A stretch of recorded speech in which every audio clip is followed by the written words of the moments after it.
Ever wonder how cybercriminals manage to infiltrate seemingly secure systems? The answer often lies in a devious piece of software known as malware. This malicious software is designed to cause havoc, steal sensitive data, or even gain unauthorized access to systems. It's like a digital burglar, silently sneaking into your digital home. These cyber threats are ever evolving, becoming increasingly sophisticated and harder to detect. To combat these threats, cybersecurity professionals employ a technique called malware reverse engineering. Malware reverse engineering, a process that might sound complicated at first, is actually a fascinating journey into the mind of a cybercriminal. It's all about dissecting malicious software, peeling back its layers to understand how it works, what it does, and most importantly, how to stop it. Like a digital detective, a reverse engineer unravels the code, exposing the hidden intentions of its creator. The primary purpose of malware reverse engineering is to strengthen cybersecurity defenses. By understanding the enemy's tactics, we can create stronger barriers, detect breaches quicker, and respond more effectively. It's akin to learning your opponent's strategy in a game of chess, giving you the upper hand in predicting their moves and planning your defense. Malware reverse engineering is an integral part of cybersecurity, a vital tool in the fight against cybercrime. It's a complex but rewarding field, requiring a blend of technical knowledge, analytical thinking, and a dash of detective instinct. Now, you might be curious about how this process works. Time to delve into the nitty-gritty. Before jumping into reverse engineering, it's crucial to create a safe environment to prevent any accidental malware execution. As we venture into the world of malware, it's like stepping into a lion's den. The lion, in this case, being the malicious software, ready to pounce at the slightest misstep. So how do we avoid becoming the prey? Simple. We create a virtual environment. Imagine a digital sandbox where we can poke, prod, and examine our lion without the risk of it escaping and causing havoc. This virtual environment serves as a controlled, isolated space where we can conduct our reverse engineering safely. It's important to note that setting up this environment isn't just about installing a virtual machine. It's about configuring it correctly, ensuring it's isolated from your network, and implementing safety measures like snapshots for quick recovery. Remember, our goal isn't just to understand the malware, but to do so without letting it loose. With a secure environment set up, it's time to move on to the real work.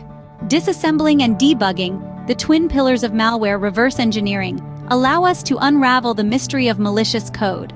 Let's dive into the first pillar, disassembling. Think of it as a translator between human and machine language. When a malware strikes, it's often in the form of binary code, a series of ones and zeros that are gibberish to most of us. This is where a disassembler comes into play. It converts this binary code into assembly language, a low-level programming language that's a bit more readable for us humans. With this, we can start to understand what the malware is doing and how it's doing it. Disassembling is a bit like taking apart a clock to see how it ticks. You're breaking down the malware into its most basic parts to see how they interact, what they affect, and ultimately, how to stop them. It's a meticulous process, but immensely rewarding when you start to see the patterns emerge.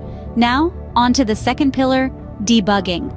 If disassembling is like taking apart a clock, debugging is like watching the clock in action, one tick at a time. Debugging allows us to execute the malware in a controlled environment, inspecting and interacting with it step by step. Imagine you're a detective, and the malware is your suspect.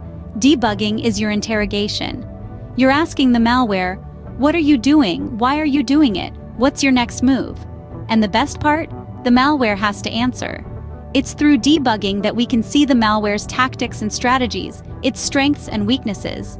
We can see what it's trying to hide, and how it's trying to hide it. And most importantly, we can see how to stop it. In the world of malware, reverse engineering, disassembling and debugging are your best friends. They're your magnifying glass and your flashlight, your scalpel and your sledgehammer. They're the keys to understanding the enemy and the tools to defeat it. With these tools in your arsenal, you're well on your way to becoming a malware detective. Once the malware has been disassembled and debugged, the final step lies in analysis and reporting. This is where the magic truly happens. This is where we piece together the puzzle of malware's inner workings and its nefarious intentions. To begin, you'll need to sift through the data you've collected. Look for patterns, anomalies, anything that stands out. This could be a particular function that's been used repeatedly, or an unusual network connection request. These patterns serve as the breadcrumbs that lead us to the underlying behavior of the malware. Next, focus on identifying the malware's purpose. Is it designed to steal sensitive information? Or perhaps its goal is to hijack your computer resources for cryptocurrency mining. Understanding the why will help you piece together the how. Once you've analyzed the data, it's time to compile your findings into a comprehensive report. This report should detail the malware's functionality, its methods of propagation, and the damage it can cause or has caused. It's crucial that this report is clear and concise, making it accessible to both technical experts and non-technical readers alike.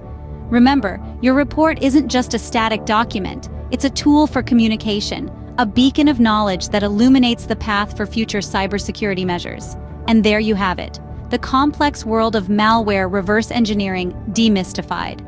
In just a few minutes, you've journeyed through the process of malware reverse engineering. Let's take a moment to recap what we've covered. We began by establishing a secure environment, an essential first step to ensure that we're not inadvertently spreading the very malware we're trying to understand. Then we moved on to disassembling and debugging, where we broke down the malware into its basic components and sought out its weak points. This stage is akin to a surgeon performing a delicate operation, each move calculated and precise. Next, we dove into the intricate world of analysis and reporting. Here, our findings were compiled and transformed into a report that can be understood by other cybersecurity enthusiasts and professionals. This documentation is crucial, as it allows us to share our knowledge and findings.